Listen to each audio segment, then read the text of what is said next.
amis et bienvenue à cette 15e épisode d'Origine boréale. Donc aujourd'hui, on va parler de la fameuse pitoune, mais pas tout de suite. On va commencer pour vous parler de la fin des barons de bois, les grands barons, les grands rois de la forêt au Pontiac, entre autres Bryson. Donc, l'ère de l'industrie forestière qui débute en 1830, un peu avant ça, mais vraiment en 1830, jusqu'à 1930. Donc, ça, c'est la période qu'on a couvert jusqu'à date. Et on va encore couvrir la période à partir de 1900, 1920 aujourd'hui, puis 1930. Donc, on va parler de cette importance du changement de l'industrie forestière qui arrive avec les papetières en 1920. 1919-1920. 1920, c'est l'arrivée des papetières. Donc, c'est un changement qui va se passer un peu partout, pas non seulement dans le Pontiac, mais un peu partout au Québec. Parce que l'industrie des papetières, ça va devenir une grande empire québécoise jusqu'à les années, à la fin de l'industrie des pâtes et papiers au Québec, dû au marché moins cher de la Chine. Donc, juste faire un petit survol. Donc, on parle ici de l'arrivée des papetières. Mais avant d'arriver aux papetières, pendant longtemps, les grandes familles qu'on connaît, Gilmore, les Gilmore, la Bryson, mais il y a une autre famille, un autre personnage que j'ai pas parlé, parce que la raison que j'ai pas parlé, c'est qu'il est arrivé à la fin de cette épopée-là. Il est arrivé à la fin du bal forestière de l'époque Gilmore et Bryson. Je parle ici vers 1900, l'arrivée de J.R. Booth. Comme je dis, il arrive tard. Il arrive tard dans l'industrie. C'est pas un hasard qui arrive non plus. Contrairement aux autres, il s'installe pas vraiment dans la région. Oui, il a créé un genre de bureau, un endroit, un petit entrepôt à Fort-Coulonge. Mais c'était quoi le rôle de Booth? Booth, c'était plutôt un récupérateur et un liquidateur. Ouais. Donc, lui, il a racheté ce qui restait des anciennes concessions, surtout celles de Bryson. Donc, oui, on parle là, ici la fin de Bryson au niveau de son influence dans les chantiers, sur la drive et choses comme ça. Il va voir quand même, vous allez voir, il va y avoir quand même quelque chose qui va se passer, mais il n'est plus le grand acteur. Il est plus, la famille Bryson n'est plus, il n'a plus ce grand rôle-là. Et puis c'est Booth qui arrive pour ramasser qu'est-ce qui reste. OK? Parce que qu'est-ce qui se passe sur le territoire, c'est la fin du bois géant. Tu sais, les grands pins blancs, ils disparaissent. C'est la fin du bois écoré. L'arrivée des pâtes et papiers, c'est l'arrivée de la pitoune. Donc, c'est la fin du bois écoré, le début de la pitoune. C'est ça qui marque vraiment le début du 19e siècle. Qu'est-ce qui va se passer au 19e siècle? Et aussi le coût d'exploitation. Donc, il y a encore quelques pains blancs, mais c'est rendu, c'est coûteux d'aller le chercher. Puis, où est-ce que le pain blanc qui reste, ben, c'est des fois, c'est pas accessible. Donc, ça viendrait très cher pour aller le chercher. Donc, on va se virer vers d'autres essences d'arbres moins gros. Donc, on va se rendre vers l'épinette et le sapin, surtout l'épinette pour les scieries. Donc, on va avoir quand même la drage sur la rivière Coulonge, la Picanoc et d'autres. Des bio de 8 pieds de long, là, assez gros. Qu'est-ce qui était trop gros pour la pitole? On l'envoyait pour les scieries. Donc, et voilà, l'arrivée des scieries dans le Pontiac. Donc, on parle une série qui a débuté, il y avait la série Davidson, la série Daughter Lake, la série de Campbell's Bay. On va faire un lien bientôt avec ça dans quelques instants. Donc, ces bios-là vont alimenter ces séries-là. Donc, on parle de séries. Les pitounes, qui est, pour ceux et celles qui ne savent pas c'est quoi une pitoune, c'est un bio qui est 4 pieds de long, à peu près 10 pouces de diamètre. Un petit peu plus gros, mais c'est vraiment ça. C'est ça on demandait au niveau des pâtes et papiers. C'était le format du bois qu'on voulait pour les usines. Donc, on avait maintenant on avait un mélange de bio dans les rivières. Et puis, sur la rivière du Outaouais, mais on les mettait parce que même pendant la compagnie de Bryson, on était en paix les bio. Fait que ceux qui s'occupaient sur la rivière du Outaouais, ils s'occupaient à envoyer les logs à la bonne place, s'assurer que telle compagnie. Donc, la DRAV, c'était rendu ça. C'est la gestion sur la rivière du Outaouais. Au niveau de la DRAV, c'était vraiment cette gestion-là. Donc, quand on parle de compagnie de pâte et papier, c'est laquelle qui nous vient en tête? C'est la CIP. Okay? Donc, vous avez sûrement entendu parler de la CIP. La CIP, elle arrive, elle change tout le monde de l'industrie forestière, elle change la vie des hommes dans les chantiers. Les routes deviennent de meilleures conditions. Les camps qui étaient connus être encore des camps en boiron deviennent des camps en planche, des toitures en tôle et puis en papier d'asphalte. Un rouleau de papier d'asphalte, c'était rendu de la tôle. Donc, les conditions de vie, les camps deviennent de plus en plus confortables avec la CIP. Le travail du bûcheron, les outils du bûcheron vont changer. C'est plus la grosse scie, c'est devenu la petite scie de 6 pieds. C'est juste un homme qui coupe parce que le bois il est plus bien gros à couper. Donc, j'en ai deux ici. Deux de ces scies-là, des scies de la pitoune. Donc, on coupait ce bois avec ces scies-là, cette grosseur-là, ce format-là. Puis, c'était plus facile pour les hommes aussi de couper l'arbre. Puis, à chaque 4 pieds, mais le bois n'était pas gros. Avec cette scie-là, ça se faisait assez vite. Les branchages et tout ça. Fait aussi, le transport du bois dans les chantiers, ça se faisait encore avec les chevaux. Donc, à la place d'avoir une team de chevaux, donc 2 chevaux pour tirer les bio, c'était devenu des petits sleighs tirés par un cheval. Et puis, toujours un charretier. On voyait souvent les photos, le charretier qui était assis sur son voyage à l'époque de Bryson et Gilmore. Là, maintenant, il peut être assis sur les bio, la pitoune, mais souvent, il marche à côté de son cheval puis il guide le cheval parce que il n'est pas bien large sur le sleigh avec le bois. Il y a certains sleighs avaient 2 rangées de bio de 4 pieds, donc un côté de l'autre, mais souvent c'était un sleigh, puis on faisait toujours la même chose, on envoyait la pitoune sur le bord des rivières ou sur les lacs gelés, et puis au printemps, mais on faisait la drave et on voyait les pitounes vers les papetières. Donc, c'est l'arrivée de la pitoune. Oui, c'est la pitoune qui remplace le bois écarré.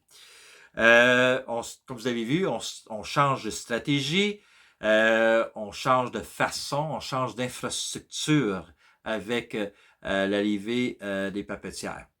Donc, mais qu'est-ce qui arrive avec Bryson? Qu'est-ce qui arrive avec ces familles-là? Qu'est-ce qui arrive avec les barons, ces familles d'influence de cette grande épopée forestière du 19e siècle? Ben, c'est simple. C'est l'arrivée du chemin de fer. C'est l'arrivée des scieries. Donc, les Bryson se lancent là-dedans. George, il s'intéressait à l'arrivée de la voie ferrée. La famille Bryson, c'était vraiment l'arrivée de la voie ferrée qui a changé. Lui, on passait à d'autres choses, OK? Les scieries, puis ça.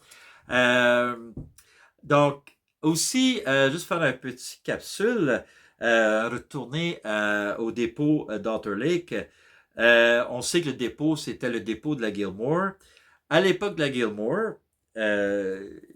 il y a un monsieur qui arrive dans le Pontiac. On l'associe au développement de la municipalité de Campbell's Bay, qui a fondé, pour ça qu'on appelle le village de Campbell's Bay. Le village porte son nom.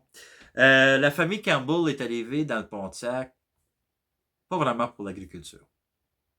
Il a eu droit à son lopin de terre, tu sais, ça l'a permis d'avoir un morceau de propriété, parce qu'il il a servi, il a servi au niveau militaire, donc tous les gens qui ont servi dans l'armée avaient le droit à un lopin de terre à certaines époques. Fait qu'il avait été donné un lopin de terre. Il a subdivisé ses lots, il a fait.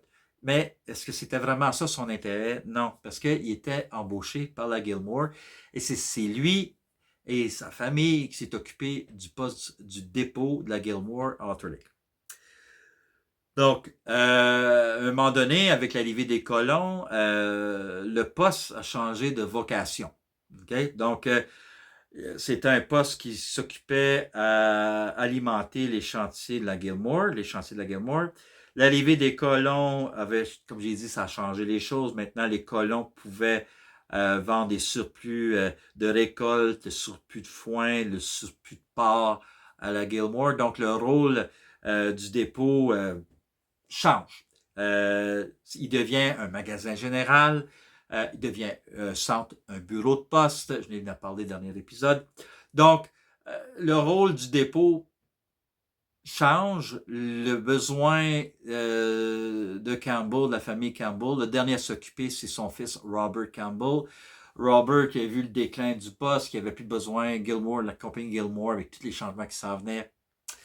Il s'est viré avec son père vers Campbell's Bay et cette idée de chemin de fer et de cette scierie qui vont mettre en place à Campbell's Bay. Donc, il va y avoir des scieries, comme j'ai dit, Otter Lake, Davidson, Campbell's Bay. Il va y avoir aussi un peu plus haut la rivière des Outaouais, tout le long de la rivière des Outaouais. Fait qu'il va qui va naître. Puis ces familles-là vont s'investir dans cette infrastructure-là, dans ces infrastructures de scierie, de chemin de fer. C'est ça qui arrive. Puis aussi, ces familles-là vont s'intéresser à la politique. Donc, Robert va devenir député. Les Bryson ont quand même gardé l'influence politique, sont des gens de grande influence. Donc, ça va se maintenir un bout, mais ne sont plus directement liés à l'exploitation forestière. Comme j'ai dit, J.R. Booth est venu acheter le reste des concessions de Bryson, il est venu acheter le reste. Fait que Bryson, la famille Bryson, elle s'est fait ça avec l'industrie forestière, mais pas tout à fait, vous allez voir pourquoi. Mais lié directement, okay? Lié directement dans les chantiers, dans les vies des bûcherons directs, ils n'ont plus ce rôle-là. Donc, OK? C'est un changement de stratégie. C'est normal avec l'arrivée des papetières. Donc, on va retourner à l'histoire de cette fameuse banque d'Ottawa.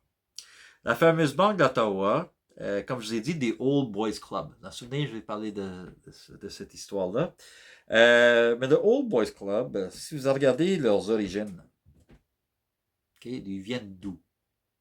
C'est tous des gens de l'Écosse. Campbell, c'est un Écossais. Okay? Donc, il y avait tout ce qui était économique dans le Pontiac, c'était vraiment des Écossais. Okay? On parle de la colonisation des Irlandais, des Polonais, tout ça, mais les Écossais sont venus ici, c'était ça. C'était vraiment l'industrie forestière. Ça ne finit pas là. La Banque d'Ottawa, les Old Man's Club, c'est un club d'Écossais. Donc, en 1919, la Banque d'Ottawa va fusionner avec une autre banque. La Banque de la Nouvelle-Écosse. Donc, si vous connaissez un peu l'histoire de la Banque de la Nouvelle-Écosse, vous connaissez l'histoire de l'industrie forestière dans le Pontiac, tout est lié à cette identité écossaise. Donc, c'est pas un hasard. Okay? La Banque de la Nouvelle-Écosse a permis à aider une compagnie dans le Pontiac et dans l'Outaouais qui s'appelle la CIP. Donc, c'est vraiment la Banque de la Nouvelle-Écosse qui vient aider à financer financièrement la CIP dans l'amélioration des routes, dans l'amélioration des camps de bûcherons, dans le transport des bio, dans tout ça. Qui est le grand acteur financier derrière la CIP? C'est la Banque de la Nouvelle-Écosse. Ça a permis la Banque de la Nouvelle-Écosse, avec tout le réseautage qui s'est fait, ils sont devenus des acteurs au niveau international. Maintenant, l'industrie forestière n'est plus vraiment basée locale, c'est vraiment une industrie internationale. On parle d'actionnaires et choses comme ça, et la banque a changé au fur et à mesure que les années ont avancé, mais l'origine, c'était ça. Donc, la banque a financé les concessions forestières, l'achat des concessions. Qui appartenait les coupes et tout ça avant ça? Certains droits de coupe. Et là, OK. Donc, Bryson a vendu certains de ses derniers coupes à J.R. Booth, mais il y avait encore d'autres petites compagnies qui traînaient. Donc, la CIP, elle a acheté toutes ces compagnies-là. Donc, ces compagnies-là étaient comme reliées. Okay? N'oubliez pas qui permettait à ces petites compagnies-là à acheter des droits de couple avec Bryson. C'est la Banque d'Ottawa qui contrôlait tout ça. J'ai déjà parlé de cette collusion. Hein?